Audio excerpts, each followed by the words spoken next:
They say there is nothing permanent except change. Still, the sheer speed and volume of change these days is staggering. We're making the world a better place. Government connects citizens with critical services at massive scale. Increased demand has challenged capabilities, and yet we continue to succeed and thrive. We are Juniper Networks. We power connections. We empower change.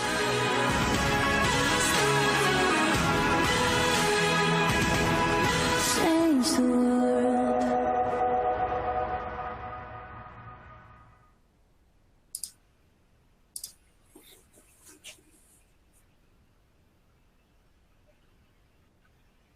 Hi everybody, and welcome to the Juniper Networks Government Virtual Summit. My name is Lawrence Pitt. I'm going to be your host, your guide and your moderator on this journey as we hear from some really great sessions today where we're going to be talking to specialists, analysts, customers and all kinds of people on the topic of information technology in government. So again, I'd like to thank you so much for joining us today. Before we dive on in, we've got a couple of housekeeping items just to go through. So firstly, our safe harbor statement, which just talks about the content we're going to be talking about today, the statements that we're going to be making. I'm not going to read through this in detail.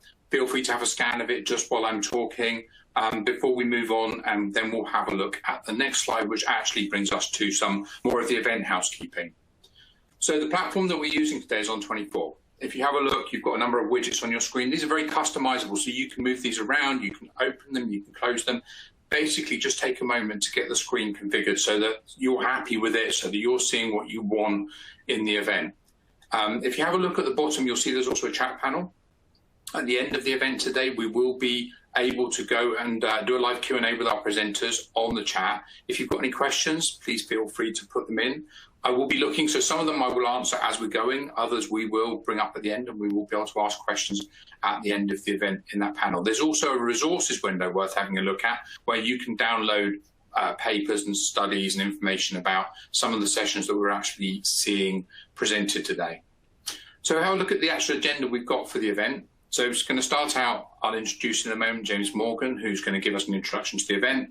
We then have a presentation from IDC, followed by a presentation from our own Juniper Network specialist on government.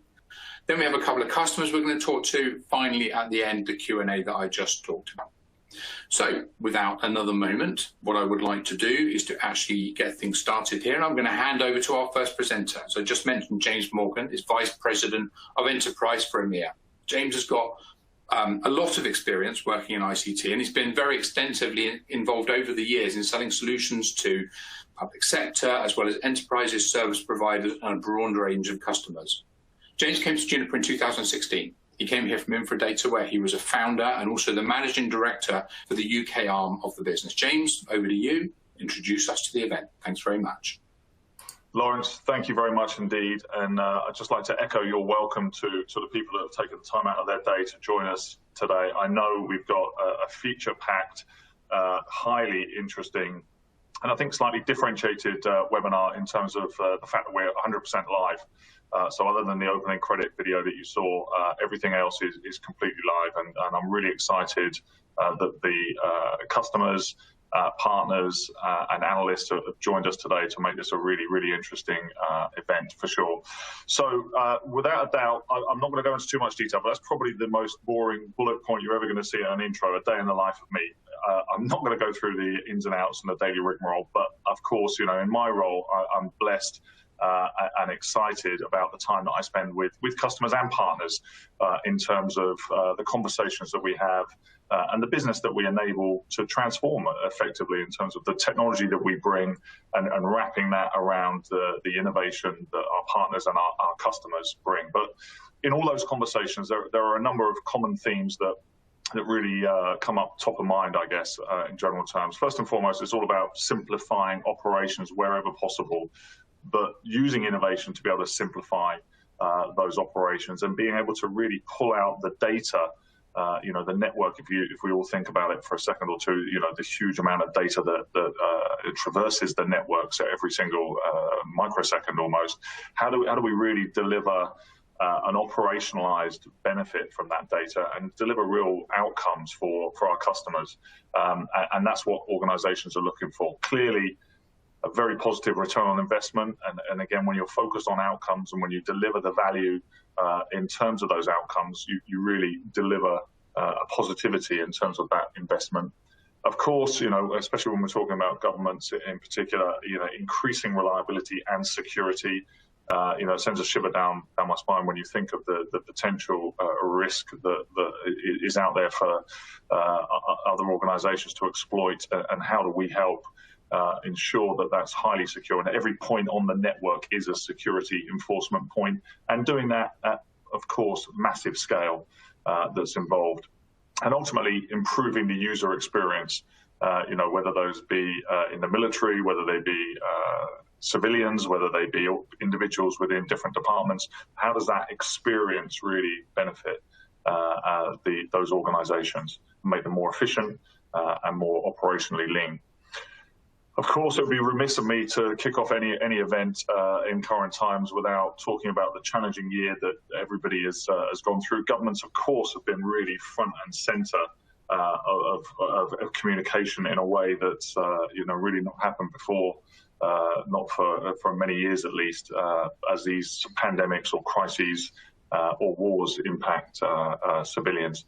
And I think it's a golden opportunity. And again, how do we operationalize distributed government? There was a pivot almost overnight where organizations struggled really to, deal or transact or operate even from a remote environment. And of course, that transformation overnight, remaining connected with, individuals, civilians and constituents, fundamentally, the network made it possible. And as you're going to hear during the course of today, and I'm sure you all know based on your experience, not all networks are created equal, and the enablement of outcomes is really where Juniper is focused. We've also seen a huge amount of acceleration, so congratulations to many, many people I know that are on this call, and that those of you that we're yet to be transacting with. But the pace of innovation and transformation has really been amazingly impressive, and it just goes to show what can be achieved when backs are against the wall, so to speak. And this is, of course, an exciting window of opportunity for everybody to evolve and move ahead and reach into that new paradigm that we see. You're going to hear, of course, from, not without wishing to even attempt to steal any of the thunder from the fantastic speakers we have today, but clearly expectations have changed forever for governments, for customers, for users, for constituents. And you're going to hear about those outcomes and the proven tangible outcomes that we deliver with our partners and working closely with our customers. And you're going to hear about that data operationalization and, again, delivering quality experiences, agility, flexibility, scale, and security. Ultimately, this is your sector, this is your market. We've clearly got a huge amount of experience in terms of dealing with all forms of governments across every theatre, every country pretty much on the planet. Both centrally and locally is really where we come to the fore. Enabling digital government is an absolutely strategic focus for us as an organization, and working with the right partners, that's exactly what we're delivering, that enablement. Our technology is for a long time, kind of moving from service providers into enterprises and governments, but we've underpinned the digital fabric, the interconnectedness of everything, both of different agencies and different governments, and the security therein. And, one promise and commitment from me on behalf of the organization is that we are only as good as the intimacy that we have with you as clients and customers, and understanding your requirements and how we translate that into solutions and services is really where, again, the value absolutely is felt. And lastly, but by no means least, as a result of a number of recent acquisitions, our portfolio has never been more relevant to empowering organizations. It's never been more relevant to, again, channel partners and end customers. And thank you for those customers of ours that are on the call for your trust in us as Juniper. We don't take it for granted. We certainly don't take it lightly. And that really pretty much is all I wanted to say. Just a few thoughts that are top of mind. And without any further ado, I'll hand back to Lawrence to really get the the meat of this seminar up and running. Thank you. Excellent. Thanks very much, James. Very insightful there. So next, we're going to hear from Massimiliano Claps, who is the Government Insights Research Director at IDC. Massimiliano is responsible for all the government coverage at IDC and talking about new operating models around citizen experience and cloud service and government as a platform. Today, he's talking to us on the topic of intelligent, trusted networks for the next normal of public services. So over to you, Massimiliano. Thank you. Thank you very much, Lawrence. And thank you, James, for the introduction. Thank you for having me, to the entire Juniper team. Very glad to be here and be able to share with you some of the findings of our research and the thoughts that we gather from all of the conversations that we have with governments around the globe. And the focus of my presentation revolves around some of the keywords that James already mentioned. He mentioned outcomes, he mentioned expectations, he mentioned security and trust. And that is at the core of how public services are embracing the future, right? COVID has certainly accelerated, and I'll be mentioning that in one of my slides, but it's the forward thinking, the forward looking aspect of public service and public sector that we want to talk about today. What is coming next and how can the industry make it happen? And I've had the privilege to work in the industry as an analyst, as a consultant for the past 20 years, and I've always seen great ideas, great desire for innovation, but now we are definitely reaching an inflection point.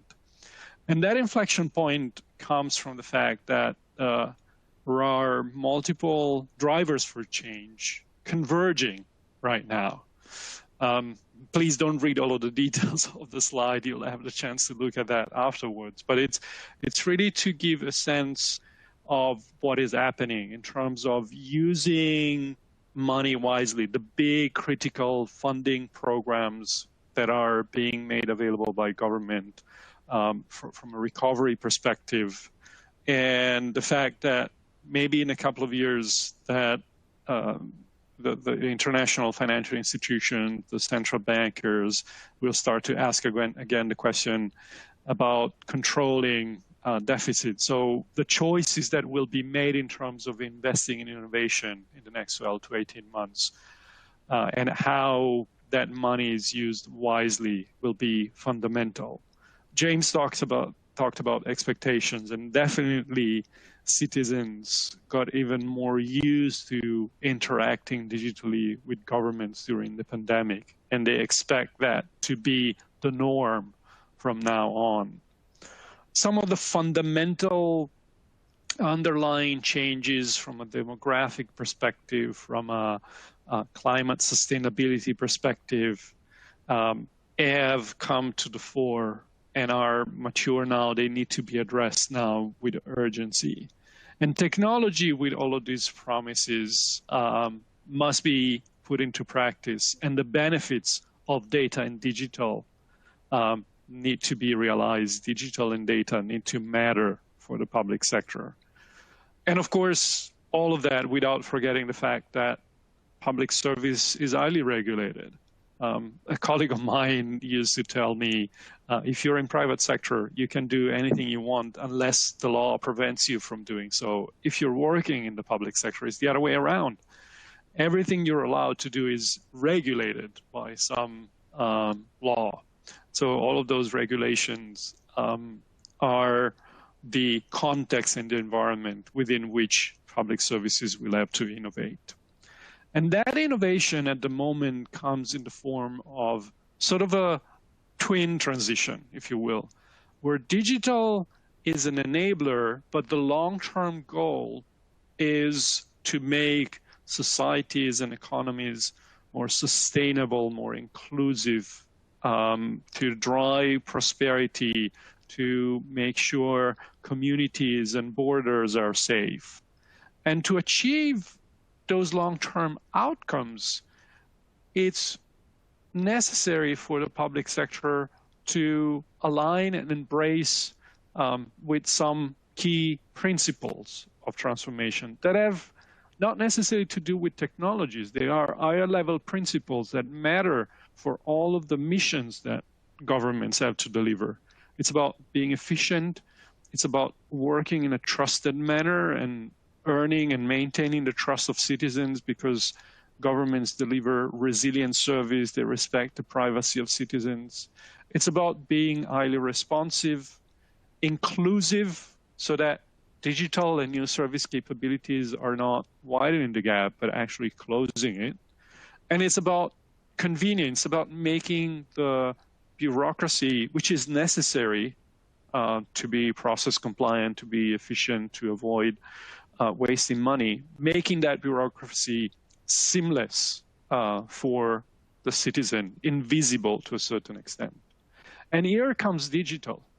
Digital and data as the levers, as the keys to unlock this next normal that will deliver on the long-term outcomes. And the keys to unlock are at least 5. It's about immersive digital services for citizens and businesses. It's about rethinking the way of working for civil servants, for armed forces, for public security personnel that are working in the field and they need to work safely and efficiently. It's about looking at data and treating data as a strategic asset for the public sector to empower policymaking, operational decision, and service management decisions, and underpin all of that with an agile, scalable infrastructure and platform set of capabilities wrapped in security and trust and resilience of services. And that is relevant for all the missions of government, right? I have a few examples here. I don't have defense, didn't mean to exclude defense. I know Jeroen from the Netherlands will speak about that, but just to give you a sense of how that next normal is really being embraced across all of the programs, all of the levels of government, from national to regions and cities. And all of them are seeing how digital and data matter for their future, for their next normal, for their ability to deliver on the promise. And I briefly touched upon the fact that COVID has accelerated this transformation across all of those missions. And I'd like to share with you some data. It was not just the crisis itself. It was the lessons learned, the maturity, the ability to take stock of the lessons learned and make some of the changes permanent that really matter, that really will make a difference in the future. And the key changes took place both in terms of the operating model for government, right? Higher levels of automation, more contactless experiences for citizens, ability for case workers, for police officers to have data at their fingertips and make more rapid decision. And the working model itself, right? So it's not just about the automation, but it's also about the intelligent collaboration. It's not just the fact that civil servants have started to work in an hybrid environment, sometimes remotely, sometimes in the office, but it's the fact that that hybrid working model has pushed the boundaries of how, for example, a tax agency would collaborate with a welfare agency to monitor the risk of fraud and reduce the mistake and bring together data to really build a 360-degree view of the citizen to offer services more proactively. So those changes in the operating model and the working model were not just momentary lapses in time. They're here to stay, and all of our research, all of our surveys that we conduct are telling us that many government agencies, many government executives like you that are listening are thinking in those terms, are thinking of what is the impact for the future. And to bring that to life, to make that change happen, there's a whole stack of activities, a whole stack of technological capabilities and business capabilities that needs to be delivered, right? From transforming the front end and the experience for government employees to making it more agile and fast and scalable to deliver those new digital services through open platforms, microservices, and new methodologies or newish methodologies that are now being scaled like DevOps.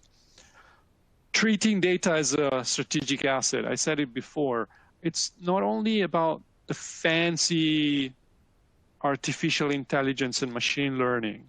A lot of the conversations that we have with government, a lot of the questions that we get from governments like yourself are about how to set the foundation right, how to have quality data integrated across silos, to then build the intelligent models on top and embed the insights into the business processes, like awarding a grant or deciding what is the best choice in terms of organizing the logistics for a field operation in a defense department.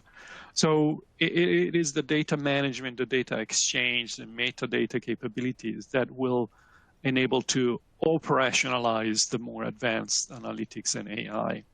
And last but not least, the foundation will be set in a hybrid environment that ensures the continuity between the cloud, the core, and the edge, connecting the data, connecting the application, making them reliably available to users in different locations.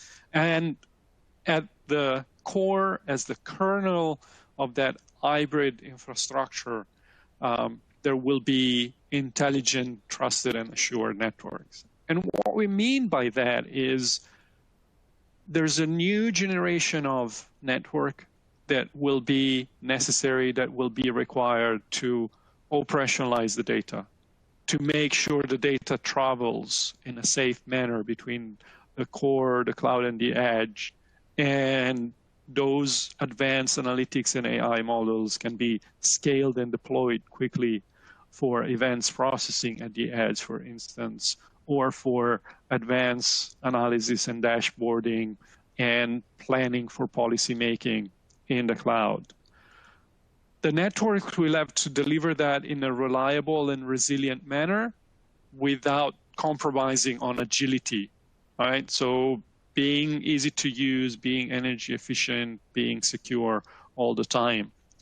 The networks will have to be managed efficiently and relying more and more on automation and self-healing capabilities so that the cost of maintaining those networks throughout the life cycle can be kept under control. And last but not least, the move, the transition, the transformation towards the next generation of intelligent, trusted, and assured network needs to be affordable and incremental to avoid the accumulation of new technical debt through open solutions that make the transition easy and favorable in terms of integration and interoperability. So we have a great future in front of us. The public sector is at the center of making societies and economies more sustainable, more inclusive, more prosper. Technology as the enabler will matter, and data will matter, and intelligent, trusted, and assured set of capabilities at the infrastructure level will be germane to achieve those outcomes, as James said, in the next 5 to 10 years. Thank you very much. Thanks very much. Really great presentation. And we've actually already started to get questions in for the Q&A later in relation to what you were just talking about. So that's really good. I'd also like to comment that that chair that you were presenting from, that has to be the most comfortable looking office chair I think I've ever seen. Anyway, now I would like to move over and we're going to introduce Ben Caruso. Ben is our global digital government leader at Juniper Networks.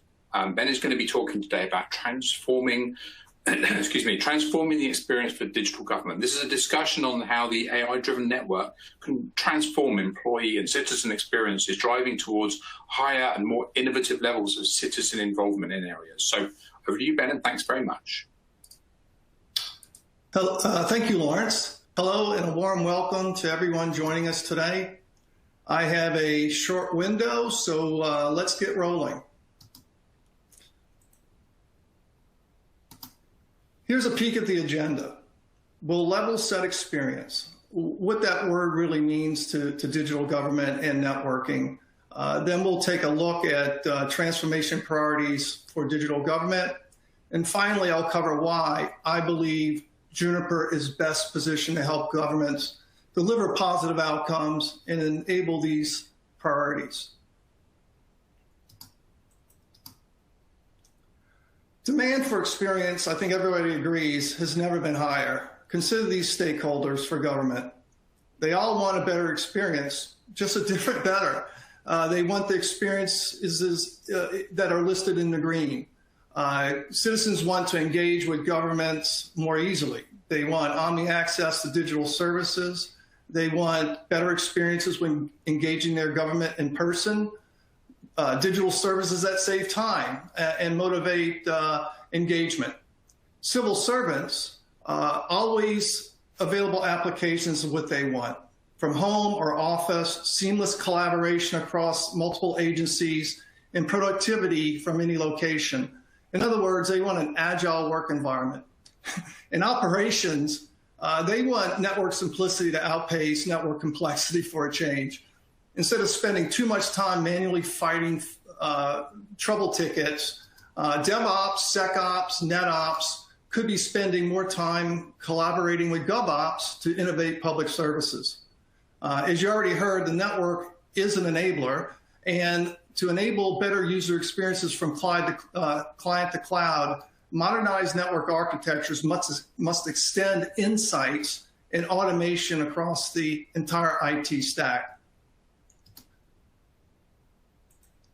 Now let's consider a success model for better experience. We just heard from Max with IDC a moment ago. He mentioned a train of requirements to innovate public services for the promises of a new normal. These included digital, open, agile, operationalized, assurance. I want to add quality data to the front of that train. From my time in oil and gas designing networks, I learned safe control and automation of critical infrastructure does not happen without quality data. Quality data is secure, available, and actionable. And the same applies to modernized network that will deliver a better experience. We need quality data from the network for control, automation, and user experience. And as you heard James say, not all networks are created equal. So here are some important network considerations to deliver a better experience. Quality data needs to be more available. Your modernized network should be open, standards-based, have an operating systems that API-rich, for example, has 50,000 plus remote procedure calls built in, and has agentless and beaconless data at the edge for location services. It should be operationalized data at scale with agility. An engine built on a modernized microservices architecture is one way to do that.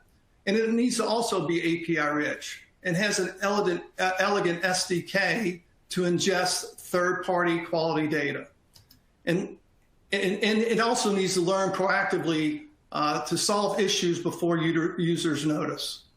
It can deliver network assurances on experience for each user, including your constituents that access the network for public services. You will see in a moment why these considerations absolutely matter.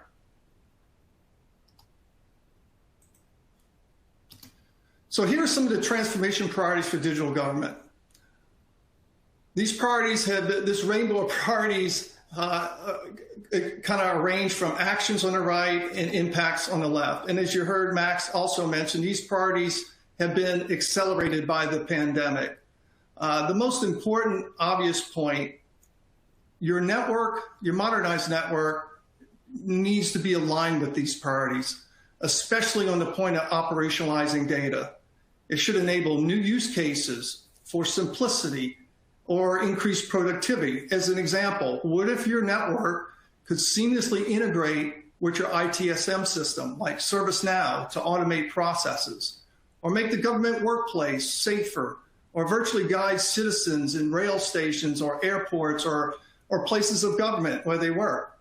It should be secure. It should secure the new edge. That could be home workers. It could be IoT devices at the edge, or it could be new edge compute environments.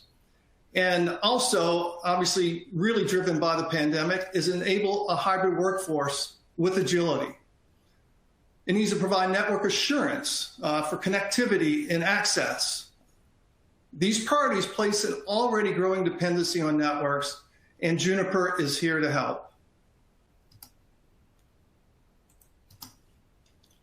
At Juniper, experience is the new uptime, not just connectivity, red light, green light. Our AI-driven enterprise is modernized and built on open standards.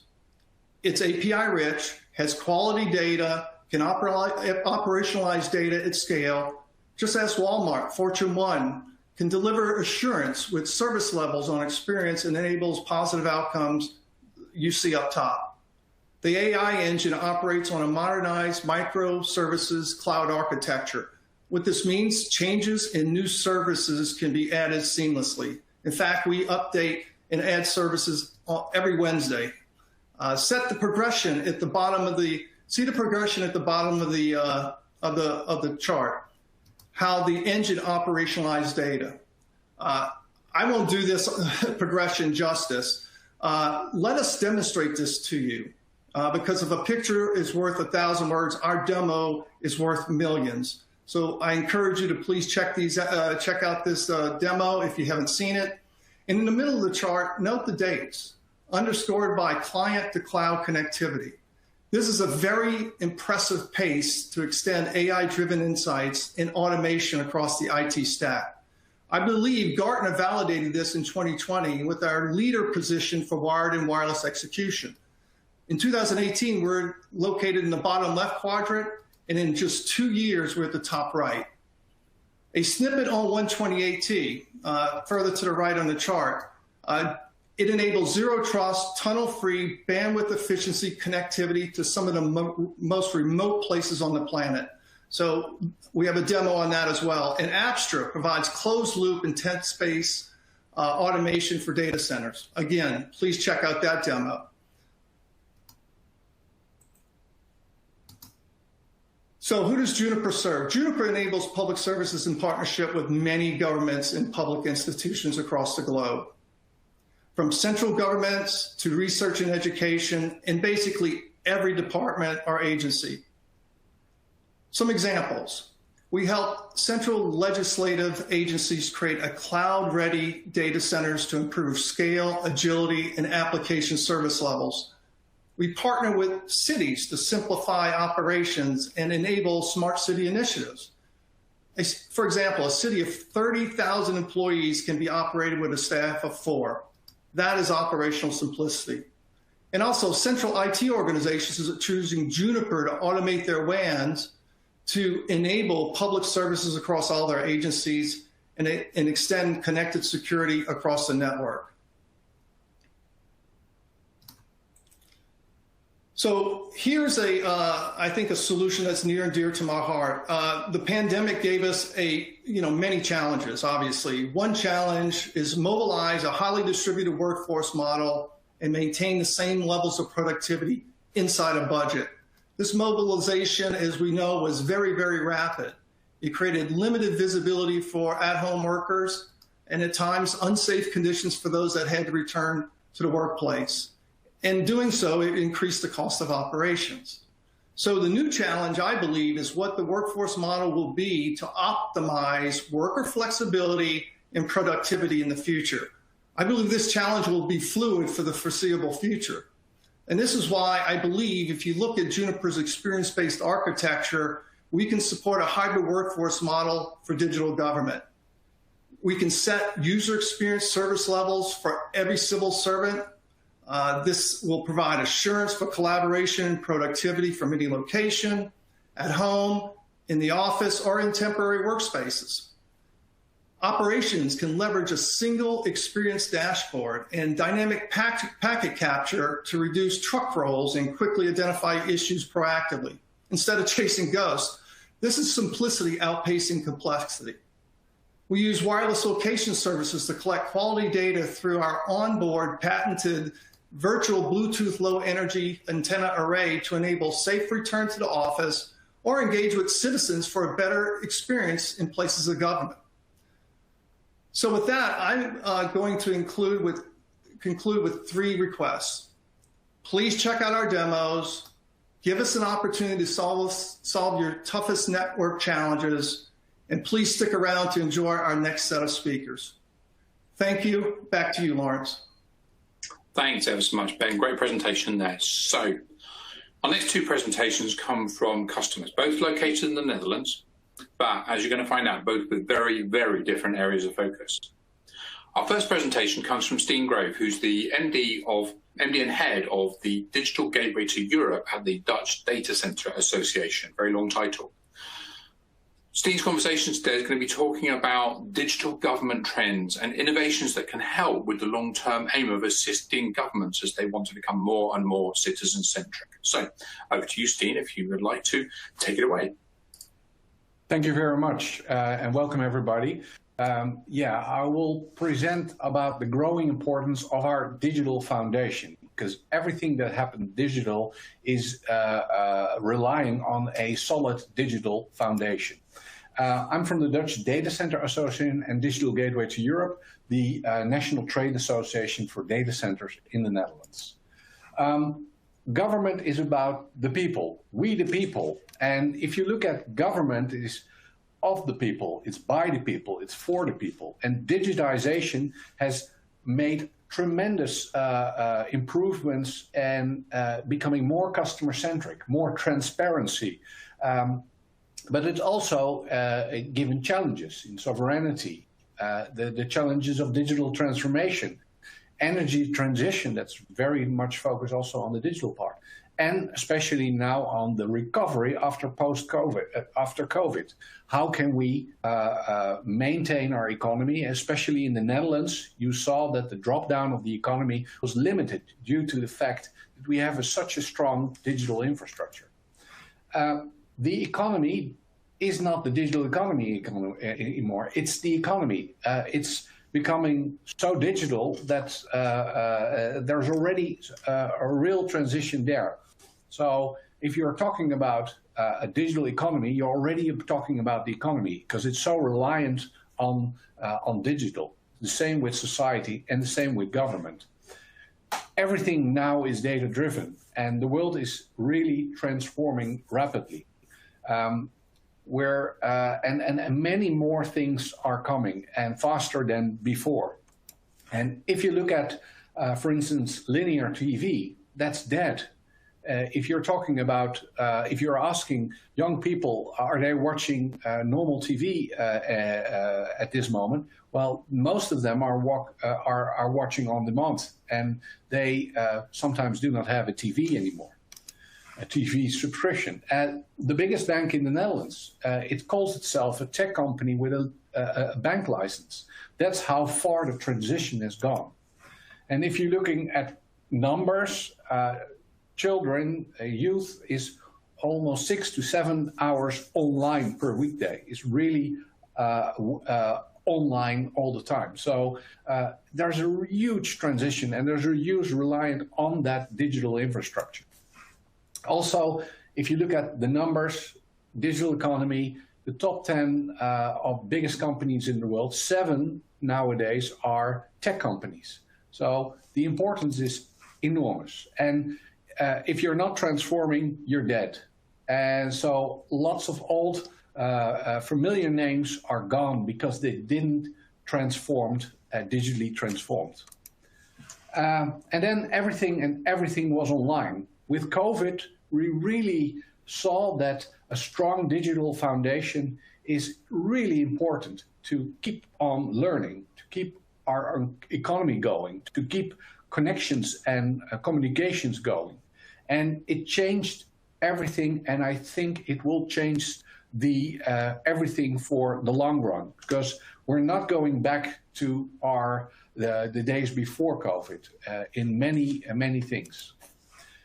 If you look at the data centers, without data centers, 65% of the GDP is lost. The IDC numbers, so if you look at the digitization of our economy, almost 65% is already digitized. If the internet is down, many companies are at a standstill because we rely on SaaS, we rely on connections, email, communication, all on due to the online foundation. And looking at the economy from primary to quaternary economy, from resources to government, education, healthcare, it's all relying on a new type of foundation of networks, of data centers, of cloud providers, of everything as a service, interfacing with lots of devices, IoT, sensors, etc. But it's really changing every sector, every industry, every organization is changed. And also the laws that we have, the policies, the sustainability part, education, all the other things really important to keep our economy or society going are changed too. So data centers are the foundation of our economy and society. If you look at sort of like other infrastructures, everybody understands airports, everybody understands roads, but still the digital foundation is very difficult to see through and how it's working. Well, it's not that difficult, to be honest, but it's a layered approach, and all ends in buildings with lots of IT equipment called data centers that are there to continue that provide continuous support in services, and by doing it in bigger professional data centers, it's also more efficient than in on-premise locations.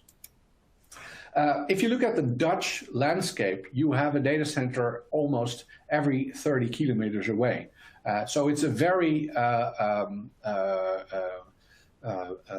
big landscape. Everywhere there are many regional based data centers, but there are also a lot of data centers based in the Amsterdam area, and next to that you also have some hyperscale clusters.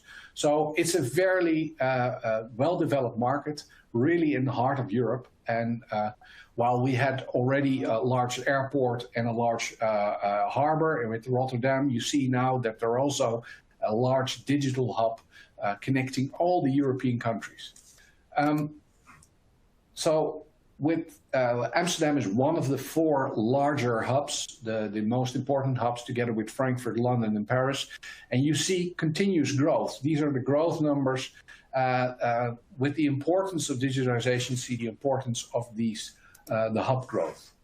And but what you also see is by moving all the on-premise equipment, by changing into SaaS, by changing into cloud computing, you see that the last 10 years, worldwide, the energy use of data centers has remained flat, while the online use has become, has I think 1,200% growth, grown 1,200%. So you see that a lot of efficiency measures have been taken, and luckily, because otherwise we were not able to cope.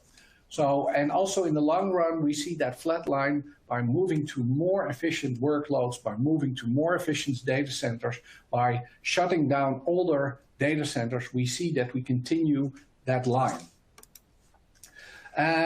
If you look at the energy use, 44% of that is at the device level, 32% is at network level, and 24% is at data center level.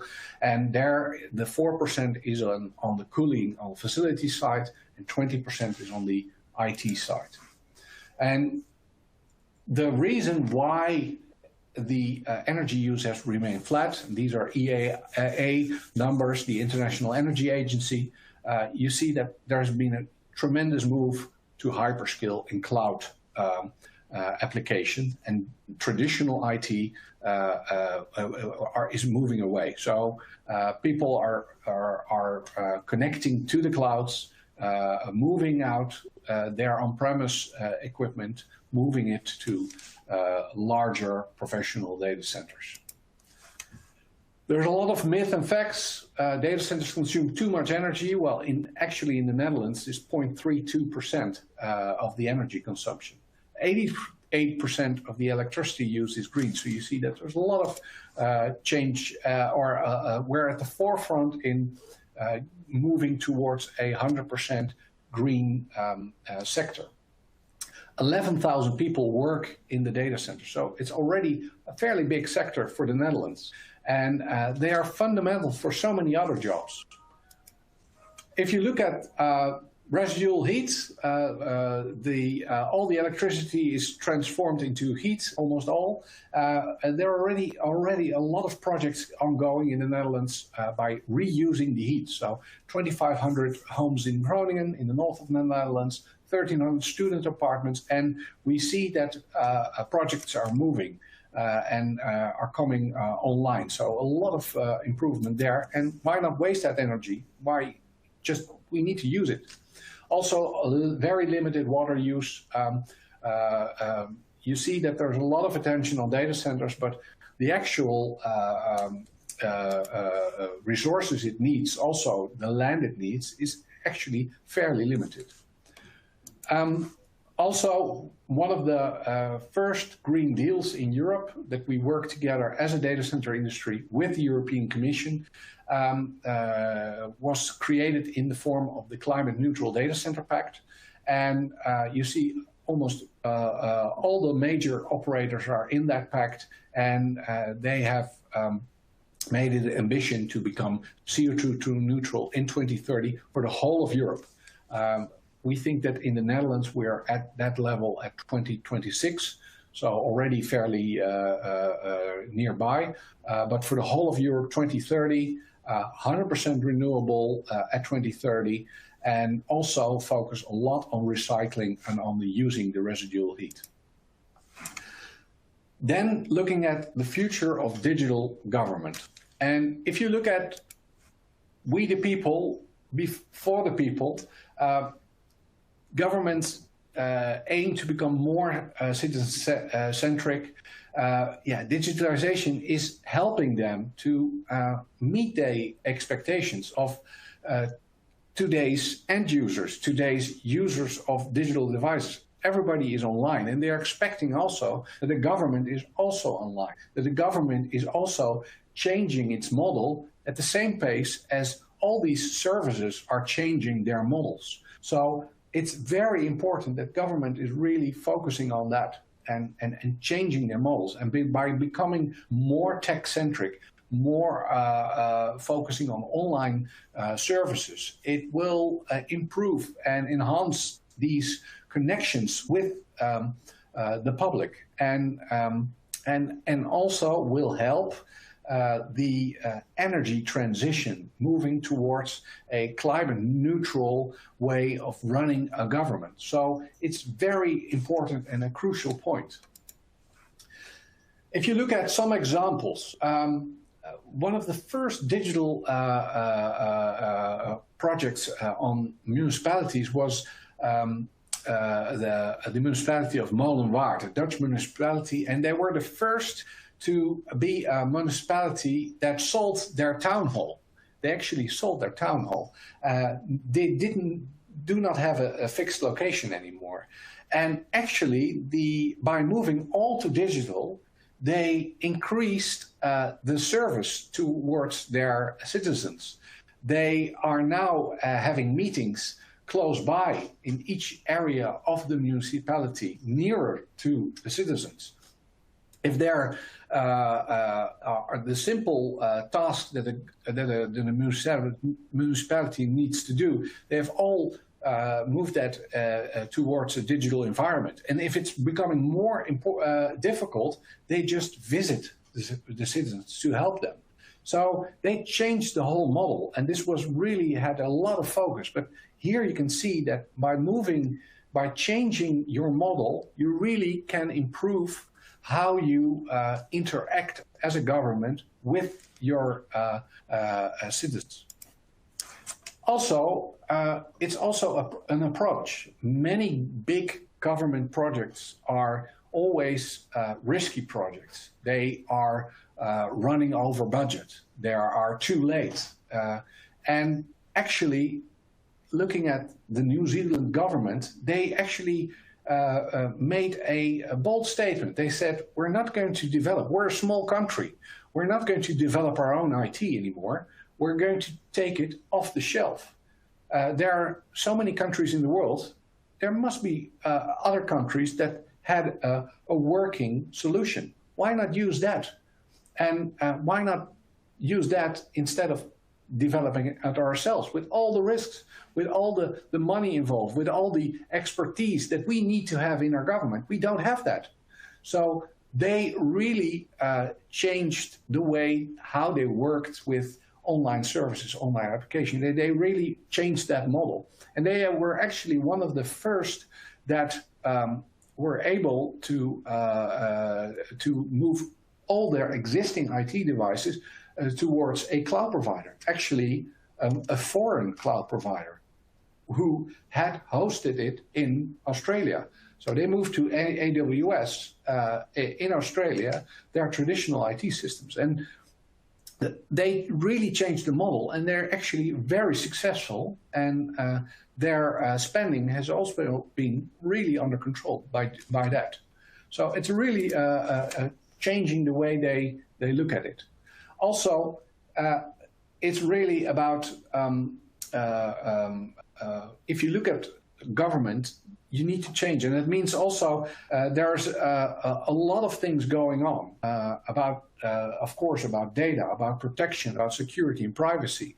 By making it more and more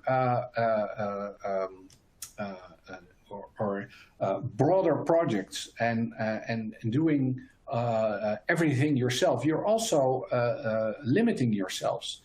While you have to focus on the real important things about the sovereignty, about your security, about your privacy, and about the service that you have in towards your customer. So the New Zealand example is a great example how you can also have more time on the real top level challenges that you have. So that is really the awareness that governments need to have.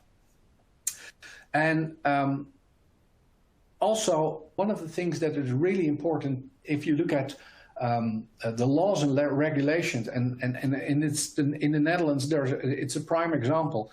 Many policies are made not knowing how to change that or move that into a digital model. And some policies are so difficult or so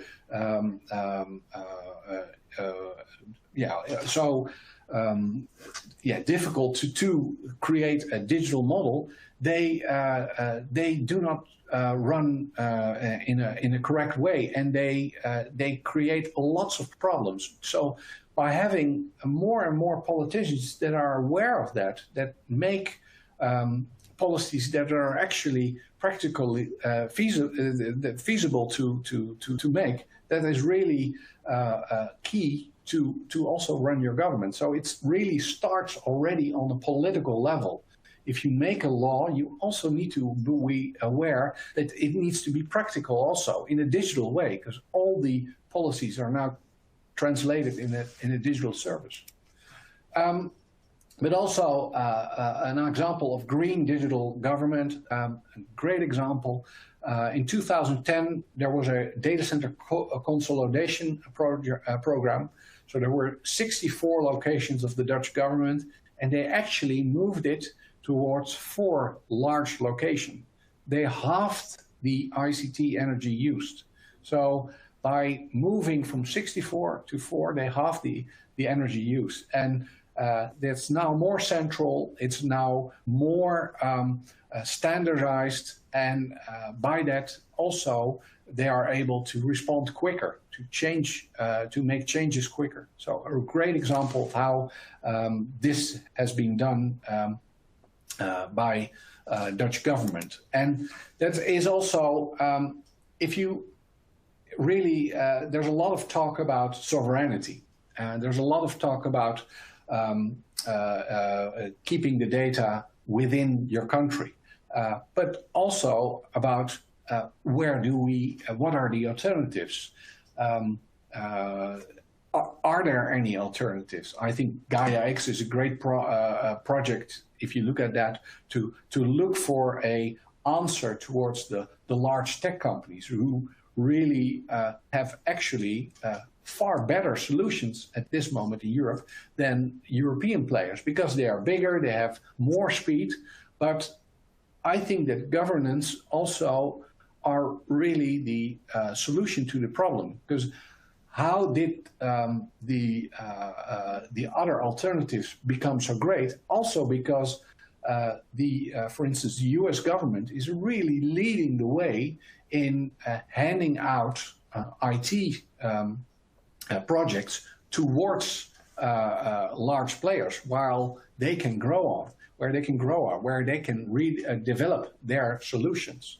So I think that government also need to be aware, if we want to be sovereign as a European continent, we also need to make companies in the tech sector also bigger, and we can help them by outsourcing these kind of large projects to European players so that they can grow and that they can, in the end, compete with other companies outside the continent. And so that concludes my presentation. So very much focus on digitization, on the importance of the foundation, but also the solutions it can bring for the larger problems on connecting more to citizens and also accelerating the energy transition. We do a lot of publications, a lot of them are in English, about how the industry is changing, how it's moving, how it's transforming, so that you can download on our website and www.dutchdatacenters.nl/publications. And thank you very much. Thank you very much. Great presentation there. So an awful lot for us to think about. Some really interesting data center facts that we can all mull over for a while. So as I mentioned, the two presentations we're having are from very different organisations. And so now we're going to say hello to Dr. Jeroen van der Vloot, who's the CIO of the Netherlands MOD. And the presentation we're going to have here is on how digitalisation impacts the MOD, where you're going to be discussing the effects of new technology and new threats on operational outcomes and different ways of working across his organisation. Just before I hand off, remember there is the chat panel, and if you've got any questions that you want to ask, please put them in, because after this we will be moving on to our live panel session. So thank you very much, and I will hand over. Thank you. Okay, thank you very much, Lawrence, and thank you very much for giving me the opportunity to tell a little bit more about the Ministry of Defence and, of course, how digitalization is impacting the war zone. My presentation is built off of three different parts. First of all, I would like to tell a little bit more about the military, because I'm not sure if you're familiar with that, but it's always good to get some context. Secondly, I would like to focus on the technology and how that is impacting the war zone, or our business, if you would like to call it. And then thirdly, and last one, I will talk a little bit more about data science. I will talk more about cybersecurity and about the big programs we are currently running in the Netherlands. Let me switch to the first slide. Of course, you're all familiar with your own armed forces, of course, but when looking at the Netherlands, we got three main tasks. First of all, it's defending our kingdom. And this is more or less focused on the physical domain. And we're not only dominating it by the kingdom, but also via our NATO partners, for instance. For instance, the current missions we're running at the Baltic states, for instance, that's together with the NATO, of course. But it's primarily in the physical domain. Secondly, we're protecting the interests of the kingdom abroad. So, for instance, you know, the Netherlands is quite big in logistics, and therefore we can assist companies or civilians abroad to protect our interests via, for instance, anti-piracy missions, but also, for instance, drug enforcement missions we do in the Caribbean, for instance. Thirdly, and this is quite unique for armed forces, is the enforcement and promotion of the international rule of law. And we do that via, for instance, training missions in Mali and other countries, where we try to promote our understanding of the international law. So there are three main tasks we do. We do that via, and this sounds familiar, but I will drill down a little bit deeper on it. We have four main business units, if you'd like to call it, if you are, for instance, a company. Of course, the Navy, the Army, the Air Force, and something called the Netherlands Marché.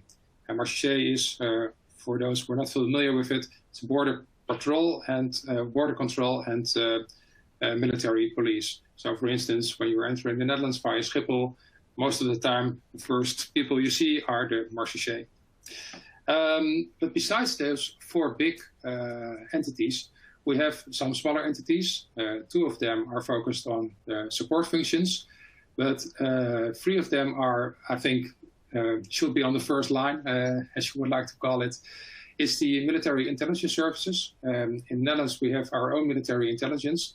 It's very important to see what other state actors are doing. It's important information.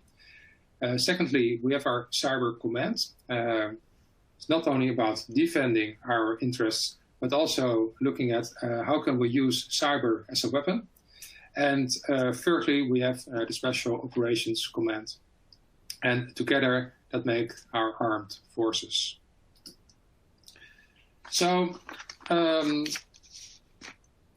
looking a little bit about numbers to get some feeling about how small or how big the defense organization is. About 60,000 people in total, split between military and civilians. And what's different with other countries, I think, looking at the right of the sheet, is that our army is relatively small compared to the Navy and the Air Force. You can also say that that the Navy and the Air Force, of course, for the Netherlands is very important, because we used to be a nation that is a lot to do with logistics and that kind of things. So for that reason, it's historically that's a little bit bigger than, for instance, other countries, looking at, for instance, Germany or other European countries. And what you also see is that the technology is getting more and more important, I think, for both of the four, but especially looking at, for instance, at the Navy or the Air Force. So this was a short introduction about the armed forces in the Netherlands. So now we're getting that picture, and first of all, what we see are three main trends, how the digitalization is affecting the war zone. And I will get deeper into these three trends in the future slides. First of all, you see that modern weapon systems like the F-35, which you can see on the slide, a very beautiful jet fighter, are generating huge amounts of data. And how much, I will come to that later, but it's really impressive. Secondly, you see that data-driven operations will become the standard more and more. And third, we see that adversaries, so our competitors, if you like to call it, are attacking us via the cyberspace in the military, but also on civilian targets. So these three mega trends are really impacting the future of war. So looking at those weapon systems, what you see is that modern weapon systems, and I told you earlier about the F-35, but you can do the same for the MQ Reaper, which is a strategic drone, or the new submarines, they contain thousands and thousands of sensors. I think even ships tend to be about tens of thousands of sensors, which collect huge amounts of data. They're only getting this data via their own sensors and within the weapon system itself. So not even using the information they can also gather via other means. So they're getting bigger and bigger data which you have to work out. We think that mastering this data will lead to a competitive advantage in the war zone. Even, I think it's more stronger. And also adversaries are dealing with this, that the one who gets this at the best will essentially win the war. And therefore it's needed that these platforms will work together in some kind of a military IoT, an Internet of Things. So we have to connect all these sensors together, not only within the weapon system itself, but also between the weapon systems and between other sensors, doesn't have to be military sensors, to work together with each other and get information out of that which we can use in the field. And data is really at the heart of digitalization.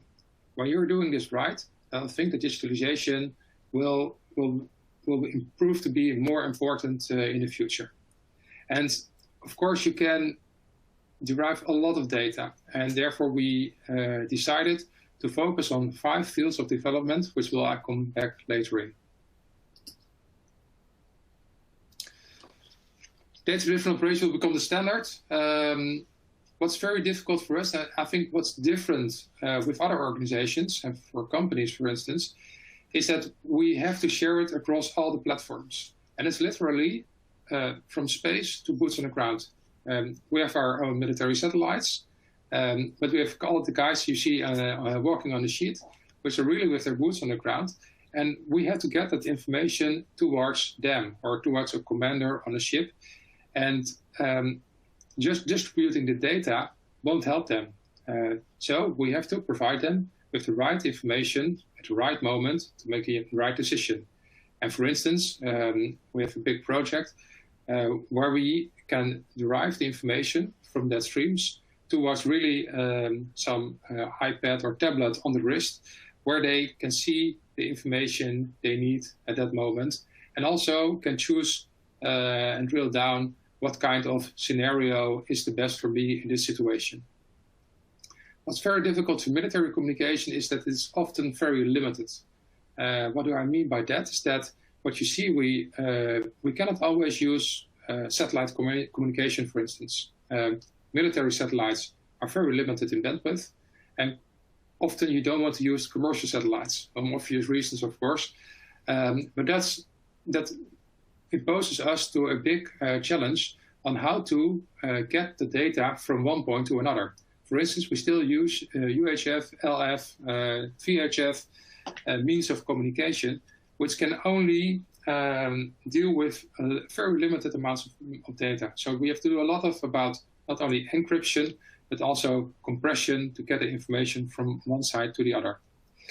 And what it makes even more complex is interoperability between partners, because often there are different standards and often proprietary technology. Working with the Americans, for instance, well, they use American technology. Working with the Germans, they often will use German technology. Working with the French, they will use French technology. So it's really difficult in a military organization to work together. Therefore, we have a program called Federated Mission Networking, which consists of NATO partners and a few allies, and are defining in what means can we work together. So it is possible, and it was on the news yesterday, I saw it, that for instance you can have a battalion consisting of German and Dutch soldiers and German and Dutch material, and they can work and communicate easy together. That sounds very easy when I say it in this way, but it's very difficult to achieve. Then I think it's almost the most interesting fact about the new war zone. What we see is that adversaries are attacking military and civilian targets. Of course, you've heard from Colonial Pipeline, you've heard from SolarWinds, you've heard from the exchange vulnerabilities. And what we see is that, of course, the MOD in the Netherlands is attacked, and our web systems are attacked by other adversaries. But we see that also with civilian targets. And what's the difficulty between it is that sometimes these are state actors, countries, if you like it, and sometimes they're not criminal organization, and sometimes they are both. So it isn't quite clear which adversary you have to deal with. Is this a criminal organization, or is this the state, or is this a criminal organization working for a state?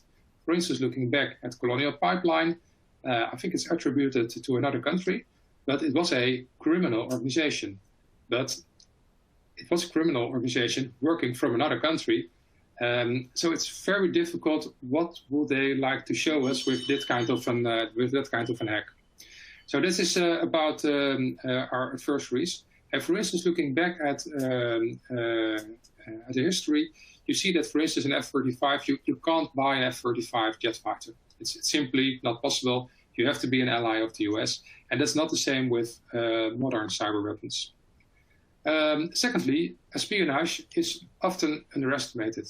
We see it a lot that a lot of companies are targeted by other countries and stealing their information. And it could be commercial, it could also be technical information.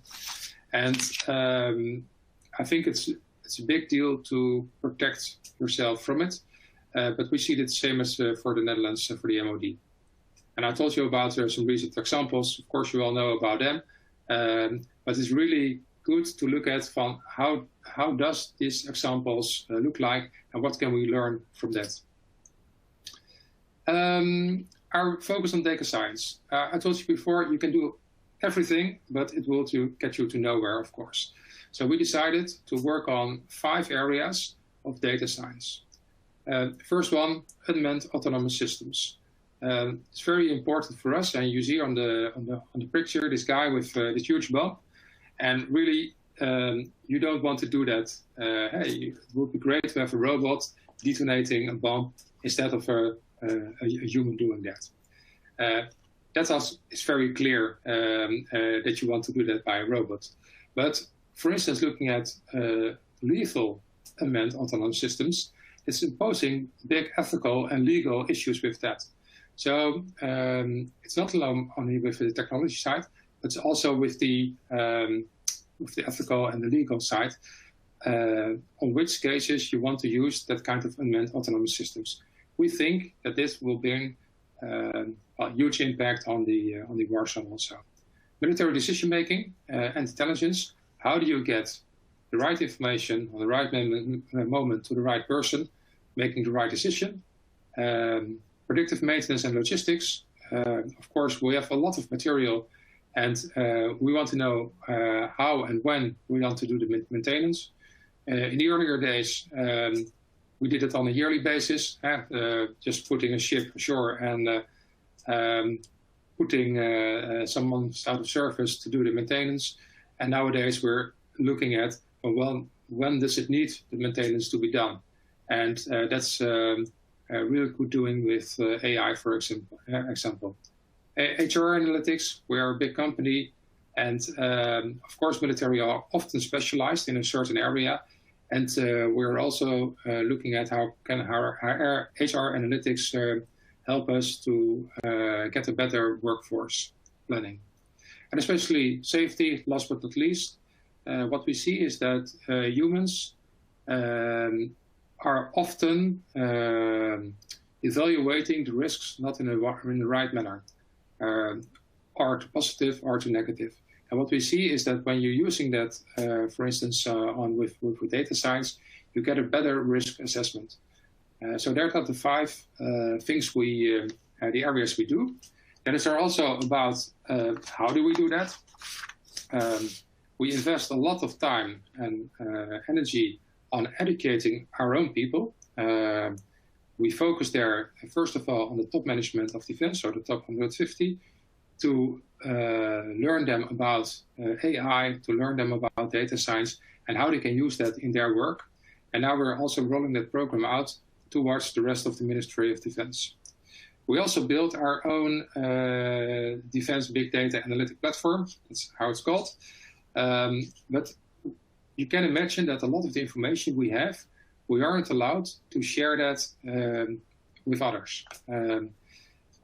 So we have to keep that information ourselves and build our own analytical platform to do the analytics on that. So that's a choice we've made. And to make it even more complex, we have low security information, or lower restricted information, and higher restricted information. And especially the higher restricted information is very difficult to work with, because often you're very limited in the people who are allowed to see it. And it also gives special means about how to organize this. I will skip briefly to our next slide. We're running at this moment 4 big IT programs. I think the people in the Netherlands probably will know about them. But the first one is it's a Dutch abbreviation. It's GIT. It's when I translate it, it will be something like Next Level IT, and that's a program which is rebuilding our whole IT infrastructure. So from our own data center, cloud, networking, etc., in the deployed organization, and we're using on high restricted levels and on lower restricted levels. It's a very big program, working closely together with partners in a consortium called Athena. And we expect a lot of it. And currently, we're making the first building blocks of them work. Secondly, it's a program called Foxtrot. That's all to do with the interoperability I called before. So Federated Mission Networking is here bringing to life. So Foxtrot is, for instance, replacing the CombatNet radios in all our vehicles. And now you think, well, a CombatNet radio sounds a little bit old-fashioned. Well, it isn't. It's just a ruggedized computer which is able to communicate with different other countries, for instance, and processing huge amount of data within a vehicle, connecting all the sensors in the vehicle. So that's a very big, important project. Third and the fourth one are on the ERP level. Roger is our replacement from SAP 3 to SAP 4, SAP for HANA. And the HR is replacing our personal systems to a modern ERP system. Both 4 are we conducting at this moment, and within the coming years, 5-6 years, we are bringing them to an end. My last slide already talked a little bit about, and I think I will have to end it shortly, this one, about our Cyber 2.0 strategy. There's an offensive side and a defensive side in it. The offensive side, I won't go there, but the defensive side is really about focusing on behavior of our own personnel. We see that there's a lot of risks associated with human behavior, but also about automated detection and automated response, implementing that in our networks, and not only in our core networks, but also, for instance, in our weapon systems. That's very important. We have our own security operations center, but we're also building security operations centers in a deployed situation. For instance, aboard a ship, but it could also in a battalion or whatsoever. So I think I'm going to an end of the presentation. Of course, it's too short, and I would love to tell a little bit more in depth, but I think for now it's good enough, and hope to get some questions. Thank you very much. Back to you, Lawrence. Thank you, and that was way more than good enough. Really enjoyed that. Thanks very much. And you're also right on the time there. Absolutely perfect. So what we're going to do now is we're going to move to our panel session. So this is a live Q&A between us and all of the presenters that we've had on the sessions today with some of the questions that we've been getting in as we've been hearing. So I've consolidated some of the questions we've got and moved them together so that we hopefully are able to get through everything in the next 10 minutes. But let's see how we go with the panel session. So I'm just going to check that we have everybody here, and I think that we do, so that's good. Right, so the first, and these questions can be answered, I don't mind who answers them. Some of them are a little more targeted than others, or maybe relevant to certain people more than others, but I don't mind if anybody wants to throw an answer as we go through these. So in Ben's presentation, he talked about the challenges of workforce agility and the fact that the recent pandemic has really forced a hand with a lot of agencies in having to adopt remote working practices.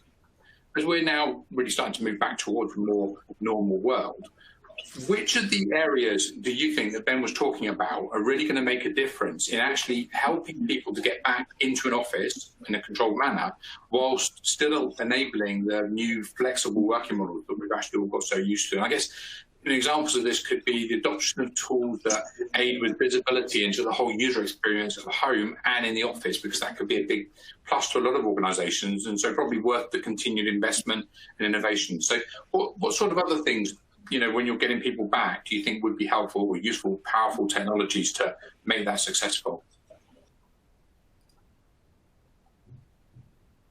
Yeah, I'll kind of have a stab at this in terms of what we're seeing from organisations in general terms, and then maybe Ben, if you want to chime in, and of course any of the other speakers. But I think it's an interesting. I mean, there's still organisations that are sort of trying to get their head around what really does the office and the workplace of the future look like, and maybe it's not all just behind your backdrop there, Lawrence. There may well be very different environments that people are moving to, and of course, the work-life balance and the cost savings. I mean, there are so many different dynamics that are thrown into the melting pot when considering this. But certainly, what we're seeing is things like location-based services and the health and safety of citizens, employees, and being able to manage and measure that again.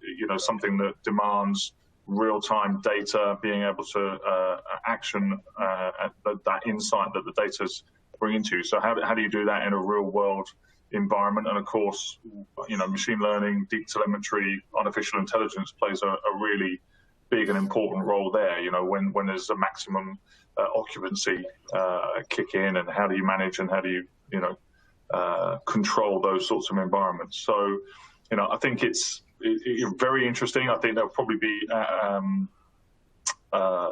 sort of use cases that we haven't even thought of yet that come to the fore, because I think in times of challenge, that's where you find that real innovation kicks in. But that's just one example that we're seeing, where our technology in the hands of amazing customers and partners is really making the safe return to work. And I'm thinking of other scenarios where large universities are doing exactly that, when they really want to get students back. And some of those are public owned, and obviously some of them are privately owned, but how do you get them back into a really safe and that trust needed between the bond that we were talking about earlier?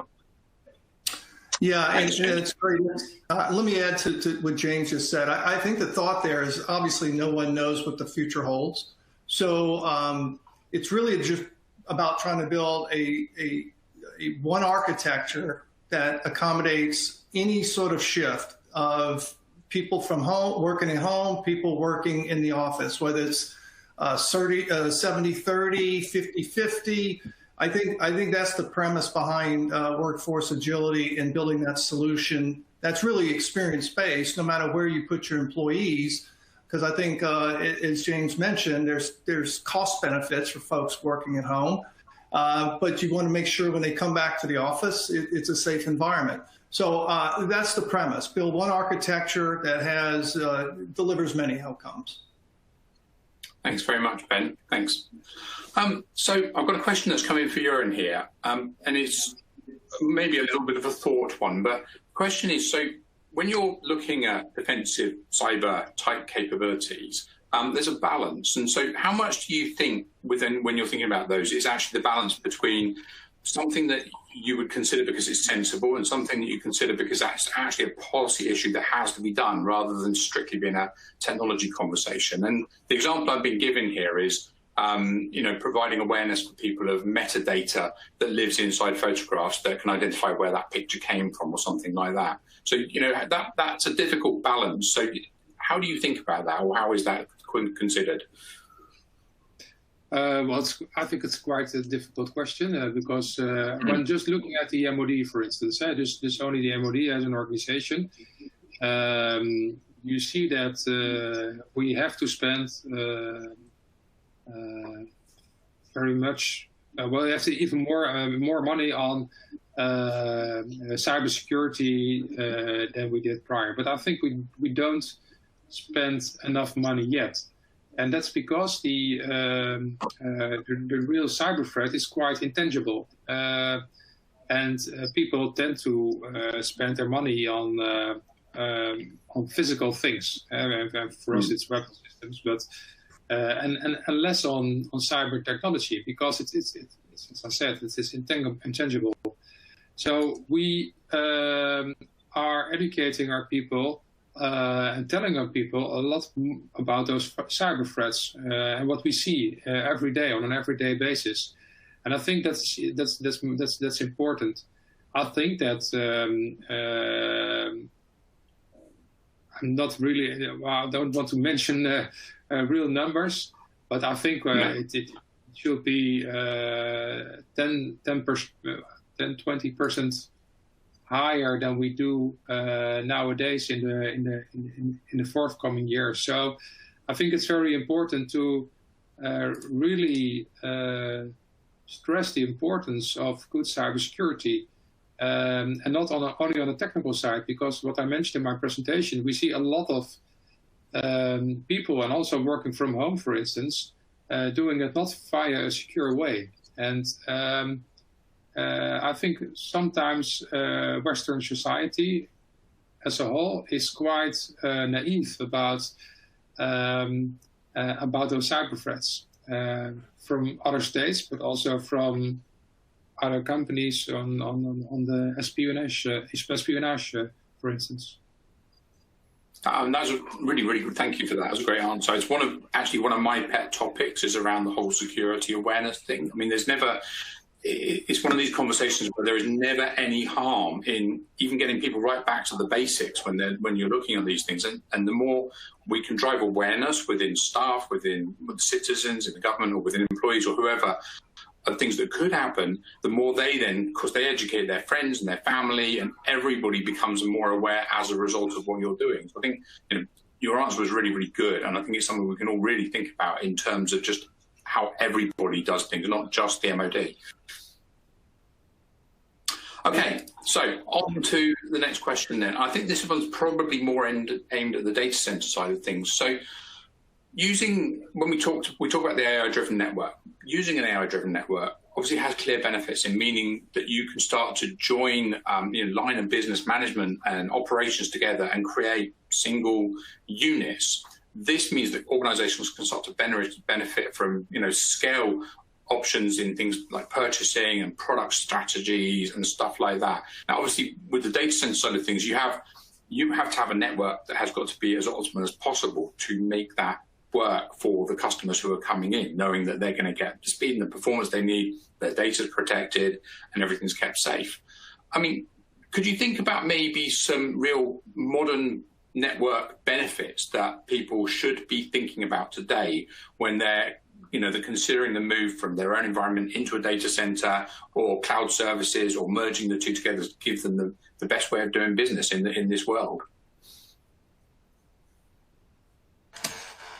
Is that a question for me? I think this is really, really for you. Is the kind of when somebody is thinking about your modern data center networks, and there were some really good things that you were talking about in your slides when you were giving the myth examples and things like that people should be thinking of. So I thought this might be a good one for you to expand on. No, if you look at how data centers are coping with the connectivity question, and then you see that more and more data centers or customers and data centers have their data center location is becoming more a connection hub. and they need to connect to lots of services. It's aggregated. So the data center is sort of like an anchor point in which they connect to all different kinds of services, and with more and more bandwidth. So the bandwidth question is also a very big, big one. Interconnectivity towards, for instance, anti-DDoS solutions, or towards different kind of clouds in a very secure and flexible way are very important to run your business. And that's why you also see a lot of data centers that are really focusing on creating a model in which everything happens online, where really the connectivity is sort of like as a service, and there are physical pipes, but all the layers above it are all serviced in a digital way. So that's really the change that we are seeing at this moment. So there's more and more focus on the data center or space for customers in the role of an anchor point to connect to all the different devices, and security is very important then. So many customers choose a data center also because they can connect directly from rack to rack towards another service, which is the most secure way, or directly to an on-premise cloud on-ramp, which is the most insecure way. So that is that's a shift that we are seeing in the connectivity there. Excellent. Thanks very much for that. So I'm going to ask one more question, and then we'll wrap out today. We are actually at the bottom of time, but I'm hoping that people will just humour me into one more question. I think this one's probably aimed more at Massimiliano, but I'm happy for anybody to come in on this. So when we at Juniper talk about what our true north is, we talk about delivering experience-first networking. And when we're talking governments, obviously this encompasses the government, but all the staff and also the citizens of that organisation. So you talk quite a lot about this area in your presentation, but what's your view when we look at areas that have been enhanced by the AI-driven network and digital transformation? What are some really key or even cool areas that could be considered or could be considered within government as things that could come out of this? And I guess, an example might be something like, the citizen portals we're seeing springing up everywhere today, where you can go on and you can order things like a new refuse bin, or tell somebody the traffic cones have been knocked over, and it all gets dealt with. Or maybe streamlining things with location-aware IoT, like parking in cities and things like that. What do you think might be some other cool things that we're going to see being driven by experience-first and AI-driven? Yeah, thanks, Lawrence, for the question. Really interesting one. I think the core of the matter is to give citizens and government employees choice, right? And that choice will come through a proactive delivery of more personalized and contextually aware services. So it's not even a matter of going online and filling out a form. It is about, as a citizen or as a business, getting a notification that a service is going to be provided to you because the government knows you're entitled to it, right? That's the next frontier of removing the bureaucracy, making it invisible. And for the employee is giving the choice of working from a comfy chair or in a conference room collaboratively with your colleagues, and having all of the resources that are contextually relevant, resourcing meaning access to data, information, collaborative insights that are contextually relevant for that meeting, for that working session. And that's where the augmented intelligence that will be brought by AI is going to make a difference in the future. Excellent. Thank you very much. Okay, thank you for that, everybody. Really thanks for the questions that were asked, and thanks for the people who were able to ask those questions to us. I hope you got the answers you were looking for. If you want to carry this on, there's some information here about places you can contact. So there's email address. If you want to talk to our government practice team directly, if you want to deeper dive into some of our technologies, we've got Mist Live coming up in July, and you can register at this link. You will, by the way, be able to see a copy of this PDF and the online to get these links again. The whole event is going to be on demand, so you can watch it again or you can share it with somebody, and you're going to receive this in an email. With that, I say thank you very much for joining us. I'm going to hand over to James, who's going to bring us home. Thanks ever so much, James.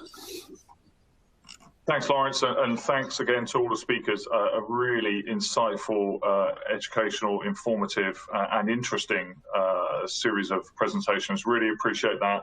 We talked about at the beginning of operations being simplified, innovation, AI, machine learning. Clearly, it's about data and how we operationalize that data.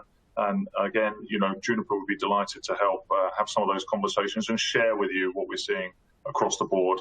Thanks to everybody for taking the time to join this seminar today, and look forward to seeing you in the field at some point. Thanks, everybody.